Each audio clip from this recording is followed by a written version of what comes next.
Hi, I'm Walter. I'm the Dutch mentor, and welcome back to the Smart Performance Podcast, where S stands for self-care, M for mindful growth, A for adaptive problem solving, R for rhythmic operation, T for building the thriving community, and of course, P for performance. I'm really happy to have Jacqueline and Damien here from the land down under, and Jacqueline is stateside where I am. But we're going to talk today about authentic leadership. So we need to stop lying to ourselves and to the people that we serve and really dig deep and really understand what that really means. As always, it's a 15-minute power conversation that will be actionable. So it's not just listening to theory. This is actually listening to people who have been there, probably fell flat in their faces, or can tell us a couple of good stories, and emerged from that with a more authentic style. So I look forward to hearing more about that. So Jacqueline and Damien, thank you for being here. And of course, ladies first. Jacqueline, tell us a little bit about yourself. I'm Jacqueline Strominger. I am a high performance leadership strategy coach. I help people grow their businesses. And I am the co-author of Charting True North, which is all about being an authentic leader. And we actually love working with company CEOs to help them really level up their companies and grow leadership, I guess say properly, being and starting with their true authentic selves. Love it. Damien? Yeah, similar background to Jacqueline. Worked with many companies over the years, accelerating their growth. A smaller company I worked with, for example, a little engineering company, went from 8 million turnover to 25 million turnover in 18 months through COVID. And as you probably know, Australia had some pretty heavy lockdown rules at that time as well. And part of the reason that happened was due to the principles in authentic leadership that we use in Charting True North, that we share in Charting True North. Where a leader, when the leader actually taps into those leadership skills and connects who they are with their company values, things accelerate really, really fast with minimal effort. Well, let's dig into that a little bit deeper, right? So if you say authentic leadership, that must mean Authentic. leadership. Yeah. The opposite must be inauthentic leadership. So tell us a little bit about what is the problem that you have found, where people are going wrong, and what you're seeing, and then we'll dive into why authentic leadership is the right approach. Right. Well, I was going to say one of the biggest things that we're seeing, so many leaders, we get to a point, and we have to actually understand that we have to be the leader ourselves first. And authentic is really knowing your true values, aligning them with the values of the company, and also aligning it with your growth. We are always growing. And so we get to a point, and a lot of times leaders get to the point where they stop growing. I'm here, I'm at the top, yay. No, keep going, keep growing. Absolutely. And there's a component of that too. If you went to a surgeon and the surgeon said to you, look, I'm doing surgery my way. I'm not following surgery principles. I'm just going to do it my way. That's because that's who I am. You'd be a little bit skeptical about getting into the surgery with that particular person. And similar with leadership. Leadership has certain skills that we have to do. And what we need to be able to do is take ourselves, apply those skills to ourselves in our own way, rather than saying, no, I'm just going to be me. There's leadership skills that make leadership work more effectively. And when you combine them together, that's where you get authentic leadership. So, well, I think for sure that all of us can relate and have been surrounded by people who are not meeting that requirement and who have failed or come up well short on even understanding. Although I think that the people who hoot and holler and push are slowly fading away, but I still think that there's a deep underappreciation that leadership is actually a profession, not just a degree. And that is something that we need to work on, obviously. And I think that you're playing in the right place for that. So tell me now why your form of leadership is more effective, and then I would like to go into the true action steps of what it takes to become that. Damien, do you want to take over, share some more?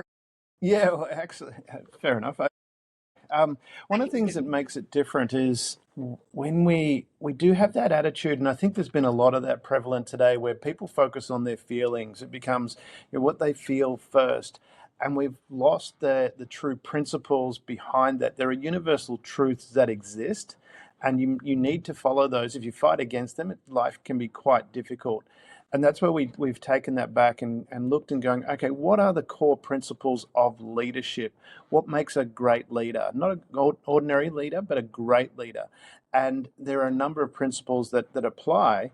But then what you need to do is then take your own color and lay that on top of that. And that's what makes you unique and stand out as a leader. And it's also to fully understanding what your values are. So you apply your values, because they're, your values and character pretty much stay the same. They can change, but most people, stay with those same values throughout their life.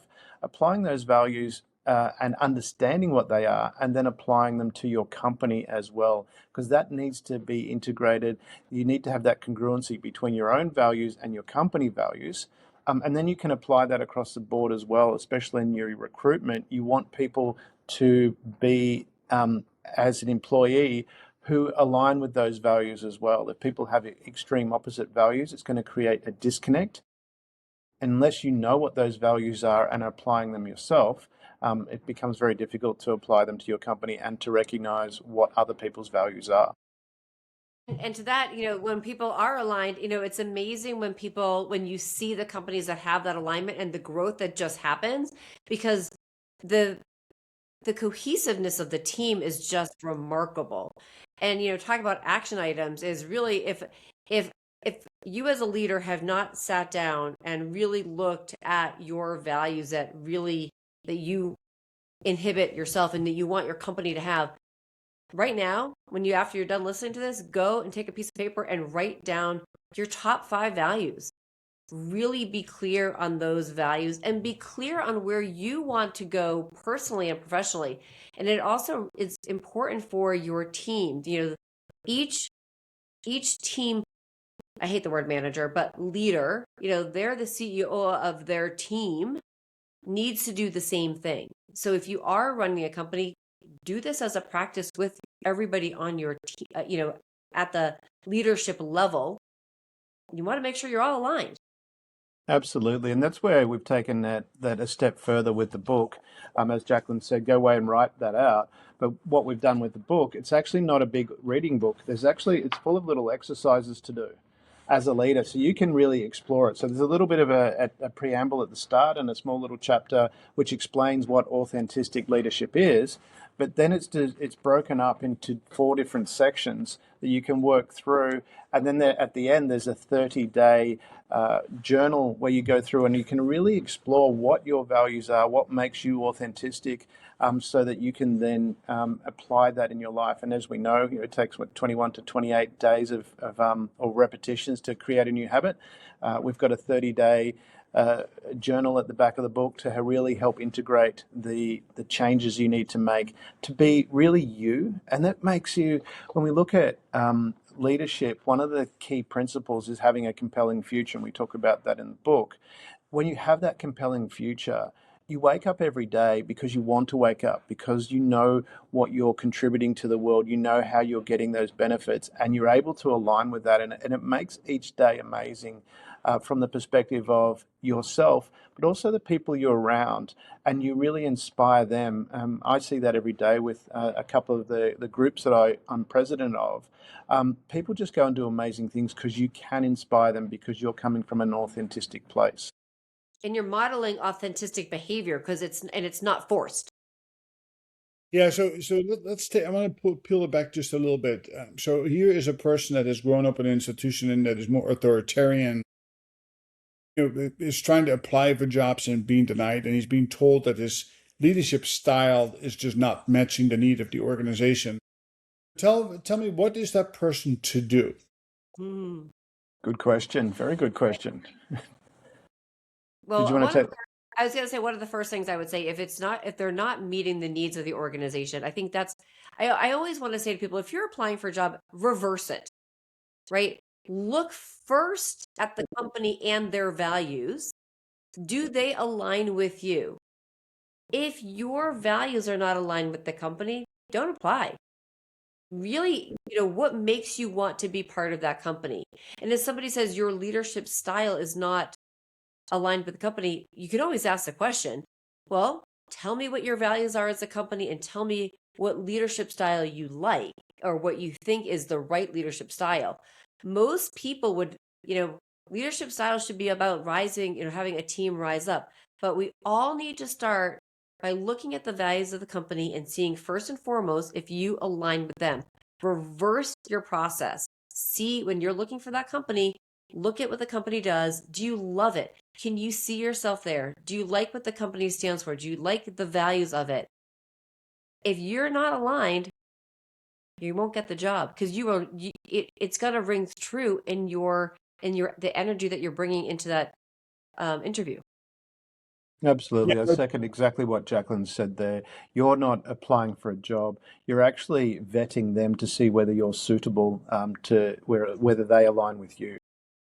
I always say it's a two-way street, right? You are interviewing them as much as they are interviewing you. And the pre-screening, I do the same thing, is that you need to align first before you even bother applying. Unless you're dire straight and you need a paycheck, then the temporary. There's a whole different Go raft flip of burgers. behaviors in there to put your own financial security and things like that. Well, that's exactly right. I said, listen, there's no better job than Starbucks, because you meet people, and that's a great place to network. You never know when you meet your next boss.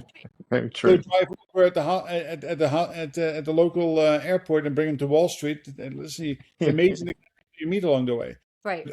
Always be open to that, and always be on stage. You never know when people see you, right? So with that said, I think that it's intriguing, right? Whenever we say we accelerate leaders, we accelerate revenues. Hopefully, we accelerate margins to go along with it. So here's a leader who has been in a company that's been flat, and he or she feels that there's something missing, and went to a retreat and came to the realization that maybe I'm not inspiring my team to thrive. So tell me, what is that? What journey would you take a CEO on, or a senior leader on, and how long does it take? Because I don't think you can read the book, do your exercises, and be the leader I want to be overnight. So take me on a journey on what that looks like. I challenge that where we can't do things overnight.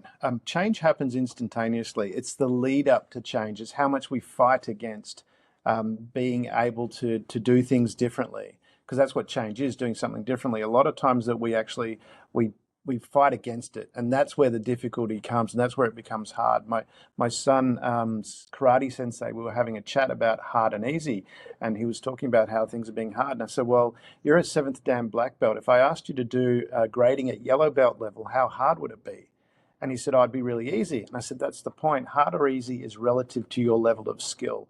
And that's where making a change. When you say someone goes on a retreat, we've got to find themselves, that kind of thing. Sometimes that takes a long time because the person is generally pushing against that change. And there's some security blocks there that they need to overcome.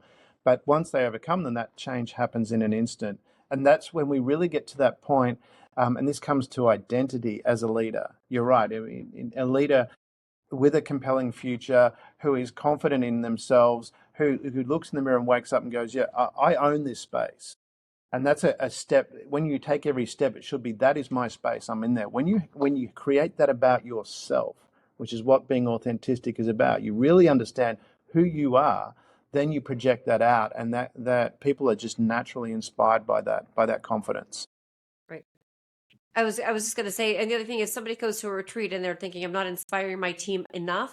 Then the other thing I would say, you do need to go, again, being authentic, you have to look inside and saying, are you inspired yourself? Because, right? So if I wake up in the morning and I'm not jumping for joy and excited, and I'm not speaking with energy because I'm so excited about what we are doing, it's going to be really hard to get your team inspired. It's like, hey guys, we're super excited to start this new program, versus, hey guys, I'm so excited, we've got this awesome program, right? Two different ways to, same verbiage, basically, two different ways to say it. But if you are not inspired yourself, it's damn going to be hard to inspire your team. So you got to look inside first and inspire yourself. Absolutely. Yeah, without a doubt, right? Words and body language matter in communication, for sure. It is the, I had a good question, but then it skips my mind, but that's okay. We always have how to get, because I wanted to push back a little bit on Damien. So I do, and it's right back in the back head of mine. Um, so we have to overcome the resistance to change. I definitely talking about the preamble. And then once we get to see the light and we're willing to make the change, it becomes easier. But the problem is sustainability is not humans' best attribute. We can do everything once or twice and just like, listen, I'm going to work out, I go to the gym. I finally have the epiphany. I'm going to have that heart attack. I'm going to prevent it.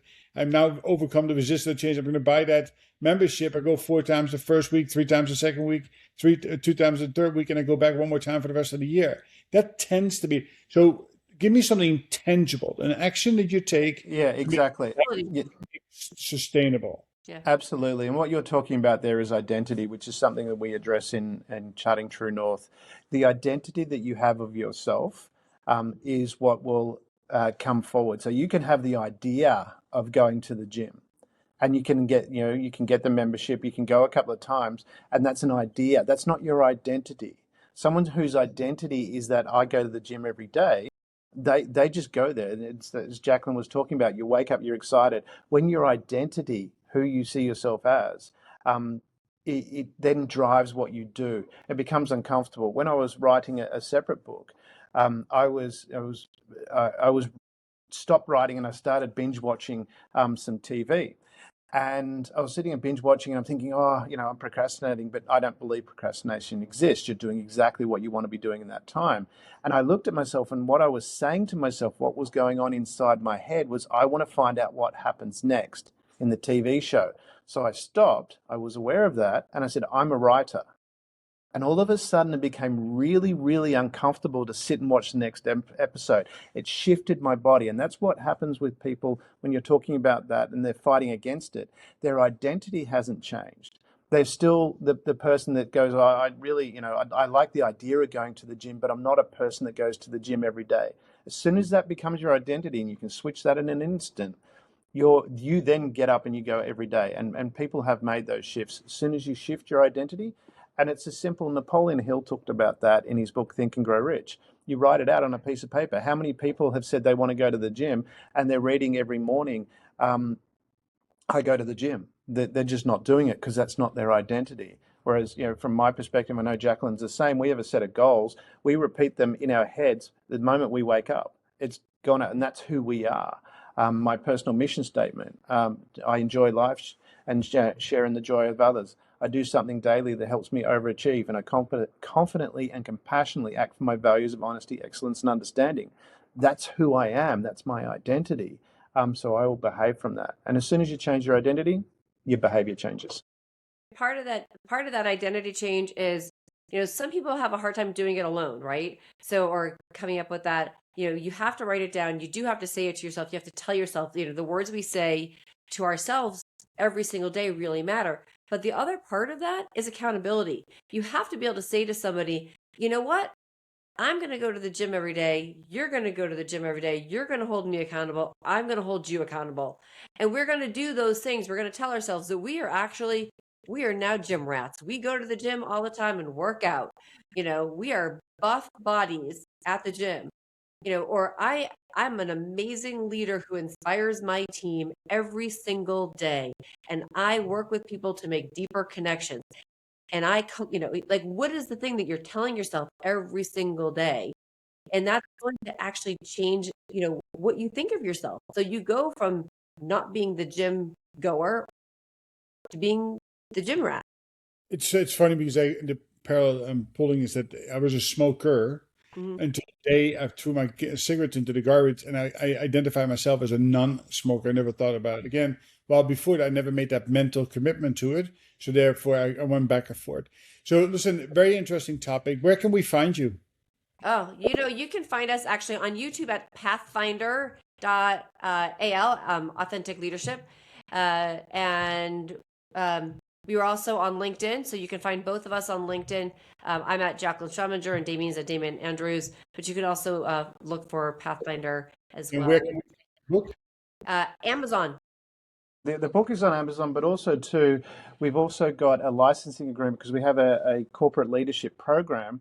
And so people that go through the accreditation process can actually deliver that program themselves as well, so they can be part of the Authentic Leadership Network and earn some money themselves by delivering that program on their own with a little bit of support. But we encourage people to go out there and do things on their own. Good. Excellent. So, of course, we need to have a final closing thought, something that people can hang on to and take action on. Ooh. I'm going to just say one action item really right now. Do what we said. Go write down your values. Values are so important. So write down your values and also write out your mission. Absolutely. And while you're doing that, recite what Confucius said. Life is very simple, but we insist on making it complicated. Yeah, that is so true. Well, listen, on that high note, let's make it less complex. We stuck with our 20 minutes. It was powerful, it was insightful. I think that this is actionable. And like everybody else, like I always say with every episode, if you don't take meaningful action coming out of this today, then you will likely forget about us tomorrow. So make that change. Overcome the resistance to change. Start identifying yourself with something that is more true to your values. And again, live it. It takes time to get there, but if you stick with it, it's amazing things that can come out of it, as Damien has talked about before. You can go to the Dutch Mentor in the Apple Store, download the mobile app, 7-day free trial, and in there you can find all of the information to help and guide you and support you in just 15 minutes per day. Thank you very much for joining me in conversation tonight. I look forward to seeing you again in the future. Good luck. Thank you. Thank you.